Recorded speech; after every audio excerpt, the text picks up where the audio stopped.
চাকরি পরীক্ষায় সমন্বিত মডেল টেস্ট। বিভিন্ন চাকরি পরীক্ষায় আসে এমন কিছু গুরুত্বপূর্ণ প্রশ্ন উত্তর জেনে যায়। 1 নম্বরে, বাংলা ভাষায় মুদ্রিত প্রথম গদ্য গ্রন্থ কোনটি? সঠিক উত্তর হবে মিশন সমাচার। নামহীন গোত্রহীন কার লেখা? এখানে সঠিক উত্তর হবে হাসান আজিজুল হক। গেউ গেউ কোন প্রকার দ্বিরুক্ত শব্দের উদাহরণ? এখানে গেউ গেউ হবে ধনাত্মক দ্বিরুক্তি।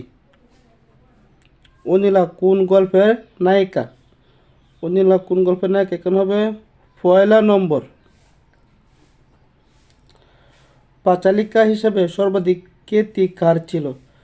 সঠিক উত্তর হবে দাশরথী রায়। কোনটি আরবি ভাষা থেকে অনুদিত সাহিত্য? এখানে হবে গুলে বাকাওয়ালি।